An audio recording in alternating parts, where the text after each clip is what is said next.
Assalamualaikum warahmatullahi wabarakatuh, teman-teman.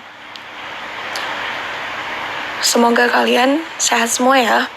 Ketemu lagi sama saya Halimatus Sa'diyah.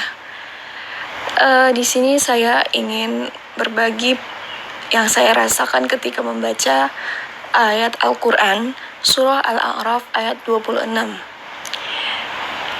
Yang artinya, wahai anak cucu Adam, janganlah sampai kamu tertipu oleh setan sebagaimana halnya dia atau setan itu telah mengeluarkan ibu bapakmu dari surga dan dengan menanggalkan pakaian keduanya untuk memperlihatkan aurat keduanya.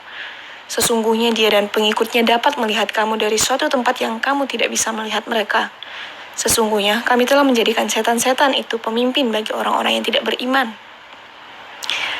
Teman-teman, ayat sebelumnya dikatakan, wahai anak cucu Adam, sesungguhnya kami telah menyediakan pakaian untuk menutupi auratmu dan untuk perhiasan bagimu.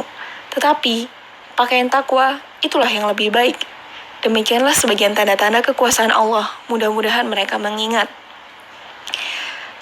Ketika membaca dua ayat ini, saya langsung merasa bahwasanya kaitan antara ketakwaan sebagai selimut, sebagai pakaian, bukan selimut, itu menunjukkan bahwasanya hal yang menjadi kebalikan dari takwa adalah aurat. Dikatakan di ayat itu bahwasanya Nabi Adam dan istri beliau, Nabi Adam, itu telah ditanggalkan pakaiannya oleh setan. Di ayat sebelumnya dikatakan pakaian adalah ketakwaan.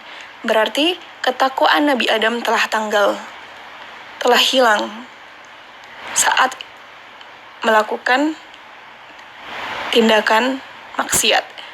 Jadi aurat itu adalah maksiat, pakaian adalah takwa. Ini adalah suatu perumpamaan ya teman-teman. Kenapa aurat harus ditutupi? Karena dia adalah aib. Yang pertama, kalau kita lihat, yang kedua, itu dapat merusak baik itu orang yang menampakkan auratnya atau yang melihat auratnya. Karena aurat itu memang sepantasnya adalah sesuatu yang harus ditutupi, teman-teman. Begitu juga dosa. Tapi saya memahami tutupi ini adalah menutupi keinginan-keinginan.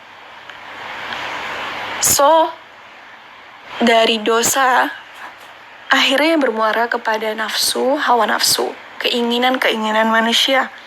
Seharusnya manusia dapat menutupi keinginan-keinginan tersebut dengan takwa. Takwa itu adalah mengikuti perintah dan larangan Allah, di mana di situ segala solusi terkait pengendalian nafsu itu dijelaskan. Orang bertakwa adalah orang-orang yang sudah bisa melakukan kendali penuh atas nafsunya. So, yang tadi nafsu adalah aurat ditutupi oleh takwa. Begitu teman-teman. Jadi akhirnya saya yang pertama kali berpikir bahwasanya aurat adalah nafsu, dosa dan kemaksiatan. Akhirnya saya tiba pada kesimpulan bahwasanya yang dimaksud dengan aurat di ayat tersebut adalah nafsu. Hakikatnya nafsu itu memang tidak bisa dibiarkan begitu saja tanpa pakaian. Dia tetap ada, dia tidak boleh hilang. Aurat juga sesuatu yang ditutupi itu tidak boleh hilang, tetapi dia harus ditutupi.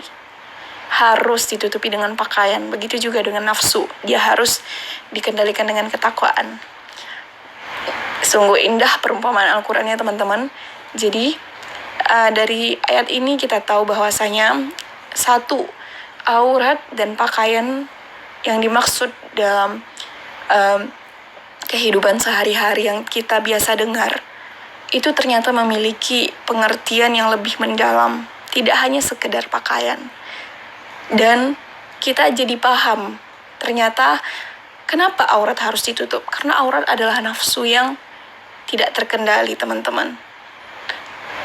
Selama ini banyak ya, sebagian dari kita menganggap aurat itu ada sesuatu yang remeh temeh terkadang ya, atau karena tidak begitu tahu, atau karena menganggapnya